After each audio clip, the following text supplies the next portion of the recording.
Estamos de volta com o Fala Vereador, hoje conversando com o vereador Jamil Sabrá Neto, do PDT. Estávamos falando sobre conectividade, agora vamos linkar com a mobilidade urbana, que é uma de suas plataformas com relação à autoria do projeto de lei que dispõe sobre o aplicativo de ônibus que consegue localizar os ônibus no município. E isso foi realmente um benefício para os usuários aqui em Petrópolis. Eu gostaria que você falasse um pouquinho sobre essa criação desse aplicativo. Bom, a nossa ideia com relação ao aplicativo, ela tem muito mais a ver com a otimização do tempo. A gente falou no quadro anterior que a gente está no século XXI, 2018, a tecnologia hoje faz parte da vida de todo mundo, né? Hoje você está aqui no Brasil, você faz uma compra de um produto na China, você paga pelo celular e o produto chega na sua residência. Há 20 anos atrás isso era quase que impensável. Então, a gente acha que é inadmissível você ter os horários dos ônibus e é evidente que surgem diversos problemas com relação ao trânsito, com relação a qualquer acidente, mas principalmente você poder informar ao usuário do transporte público os horários das linhas em que eles estão, em que eles passam, a localização dos mesmos, fazendo com que o usuário não perca mais tempo, não só no ponto final, mas como em qualquer ponto, em decorrência do destino em que ele pretendia. A gente não faz sentido, na nossa visão, você ficar 50 minutos num ponto de ônibus, se você pode ter conhecimento de que vai demorar 50 minutos para o ônibus chegar, e nesses 50 minutos você pode ir no banco pagar uma conta, você pode fazer uma compra no mercado rapidamente, você pode ir numa padaria, você pode às vezes visitar um amigo perto de onde você está, ou enfim, a nossa ideia é facilitar a vida do usuário. E a gente acha que hoje o tempo, nessa correria do dia a dia, é fundamental. Então o aplicativo vem rigorosamente para evitar que você perca tempo esperando o ônibus, seja na sua residência, seja no centro da cidade, ou seja em qualquer lugar que você esteja em toda Petrópolis. Agora vamos falar sobre a Concer e as obras da nova subida da Serra. Esse assunto parece ser um embate interminável na cidade, não é isso? Sem dúvida. A gente criou uma comissão no segundo semestre do ano passado e vem colhendo diversas informações junto ao Concer com relação a alguns pontos. Eles já nos informaram, por exemplo, com relação a todo o faturamento que a empresa vem tendo nos últimos 5 anos, desde 2003 até 2016, proporcional por praça de pedágio. E uma das coisas que nós detectamos é que a partir do momento em que você tirou a praça de pedágio de depois de Xerém para 2,2 km para cá, você houve uma queda da proporcionalidade dessa praça de pedágio. Então, qual que é o raciocínio que nós tivemos? Quanto mais você traz a praça para cá, menos arrecada a devida concessionária, porque o grande fluxo das pessoas, não só no Rio de Janeiro, como em toda a região metropolitana do nosso país, dos entes da federação, é você migrar para a capital. A capital é o grande polo econômico, social, cultural e turístico de qualquer estado da federação.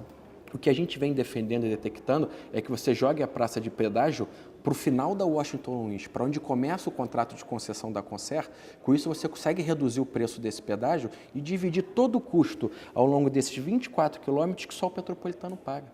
Já parou para pensar? Todo mundo que entra lá na Praça das Nações, no início da concessão da Concer, e andam 25 quilômetros até o início da subida da Serra, só nós que pagamos. Ninguém do arco metropolitano paga, ninguém dos municípios que também fazem parte da administração da Concer sentido Rio de Janeiro pagam. E é isso que a gente está defendendo.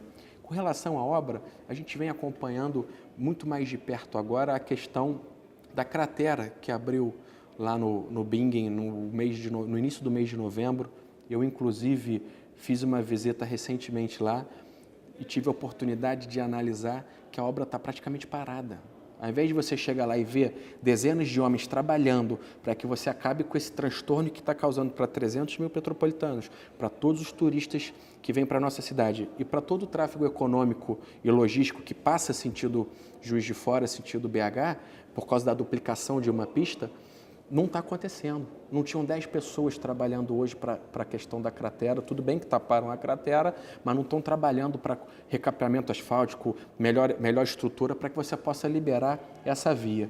Com relação às obras da Serra, a gente já solicitou diversas informações Não a Concer, mas a ANTT, que é a agência fiscalizadora, né? A agência reguladora com relação a todos os contratos federais das nossas rodovias do nosso país, são feitos pela Agência Nacional de Transporte Terrestre. É como se fosse o vereador fiscalizando o Poder Executivo, as agências reguladoras fiscalizam todos os setores. Nesse caso do transporte, a ANTT, para que seja restabelecido isso e principalmente para que essa concessionária não tenha o seu contrato prorrogado, que vence daqui a 3 anos, alegando que quer terminar uma obra da SER, que na verdade ela nunca quis terminar. Então a nossa briga ainda continua para saber até onde vão chegar, fora, além do fato de outras informações, como, por exemplo, todo o pagamento de ISS para os municípios, o ISS de obras dentro das obras realizadas, da mão de obra, o ISS da mão de obra realizada dentro do município de Petrópolis. Já solicitamos essas informações, ainda não recebemos, mas a gente acredita que no prazo aí de 60 a 90 dias a gente vai conseguir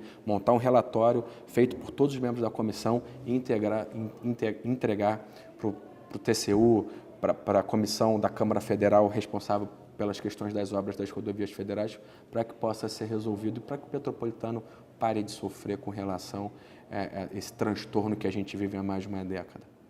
Ok, então para finalizar, não só a entrevista, como também esse assunto de concessões de serviço público, a gente pode também falar sobre a concessão de serviço de água no município, que também é bastante questionado pelo petropolitano, não é? Sem dúvida. A gente está falando da Águas do Imperador, evidentemente, uma concessionária que venceu um processo de licitação em 96, 97, começou a fazer o seu serviço.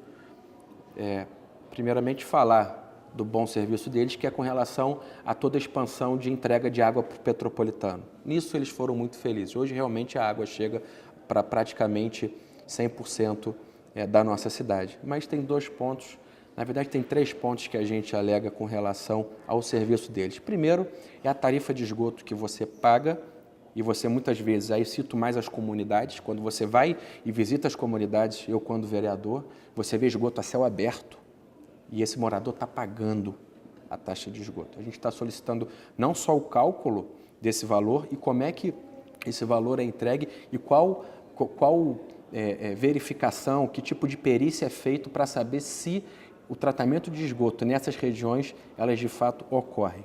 O segundo ponto é com relação à taxa de religação e de desligamento do serviço. Em final de 2011, o Ministério Público entrou com uma ação civil pública e venceu a suspensão dessa devida cobrança. No final de 2017, a Águas do Imperador conseguiu restabelecer e aí surgiram novamente essas denúncias. Olha só, pasmem a loucura que é. Um cidadão teve a sua água cortada. Se você parte do princípio que a pessoa atrasou a água, ela está no fundo do poço, né? A única coisa que você não atrasa na sua vida é a água e a luz. Se você atrasou a água, você não tem dinheiro para fazer mais absolutamente nada. Aí você, por qualquer razão, conseguiu ter mais um equilíbrio econômico e liga para a empresa para solicitar a devida religação. Eles cobram R$ 174 para religar o seu serviço de água. Quando estou falando em religar, ele chegar lá no seu hidrômetro, tirar um lacre e virar um lacre. Eu quero que eles me expliquem quais são as razões técnicas e financeiras que justifiquem tal cobrança. E tivemos uma reunião com o executivo comercial do Grupo Águas do Brasil, que é o responsável pela Águas do Imperador e por diversos outros grupos dentro do interior do estado do Rio de Janeiro. Mandamos um ofício para ele junto ao PROCON e ele respondeu que nós vencemos isso dentro do processo licitatório e já estava dentro do valor informado. Isso para a gente é muito pouco. Eu não posso tratar isso com relação a um contrato de 1996. A gente está trabalhando para que essa taxa seja diminuída. Não é a não cobrança da taxa. Muitas pessoas, às vezes, atrasam o telefone, atrasam a internet de casa, atrasam um outro serviço. Quando você paga a conta atrasada, tudo bem, tem uma multa. Acho que uma multa muito mais educativa, né? Você paga R$15, por exemplo, na Light no Rio de Janeiro é R$25, não é R$175. E quando eu falo da taxa de desligamento, quando você está saindo da sua residência para desligar um serviço e morar em outro local, eles cobram quase R$380. Pô, isso é uma calúnia. Isso é uma calúnia com relação ao petropolitano mais humilde que sofre para pagar essas contas, que ganha um salário mínimo, com relação a disponibilizar o pouco recurso que tem com relação ao desligamento dessa empresa. E o terceiro ponto é que eu venho levantando todos os contratos da empresa, todo o plano de esgoto, toda a expansão da rede deles, da rede de água, o cálculo que eles fazem, e recebi em 2011 o último aditamento. Nesse último aditamento, eles solicitaram a prorrogação por mais 150 meses do contrato, alegando uma expansão com relação às tarifas sociais. São determinados bairros em que o esgoto ainda não chegou e eles quiseram fazer um novo aditamento com relação a um equilíbrio econômico, justificando uma necessidade temporal para você manter a execução do serviço. Isso foi feito em 2011. Só que o contrato da empresa vence em 2027. Me explica como que você adita um contrato 16 anos antes dele ser vencido. Já mandamos um ofício novamente para a Águas do Imperador, para a Prefeitura, para que seja quais foram as razões técnicas, financeiras, de cronograma, de planejamento que justifiquem isso. Isso é ridículo. Isso é absolutamente ridículo. Estamos falando em 2027, num contrato de 7 anos atrás. Ainda tem 9 anos de contrato. Isso tem que ser justificado. Isso tudo para que não é uma briga para enfrentar Águas do Imperador ou nada contra eles. É uma briga propositiva. O petropolitano que tem que ser privilegiado com o devido serviço. Se você privatiza, se você faz uma concessão de um serviço que é público, é para que a empresa privada possa melhorar o serviço e não piorar. E é isso que a gente quer que ocorra junto ao serviço de água e de esgoto no nosso município. Tá ok, eu quero agradecer a sua entrevista. Eu conversei com o vereador Jamil Sabrá Neto, do PDT. O Fala Vereador vai ficando por aqui e volta na próxima semana. Tchau, tchau.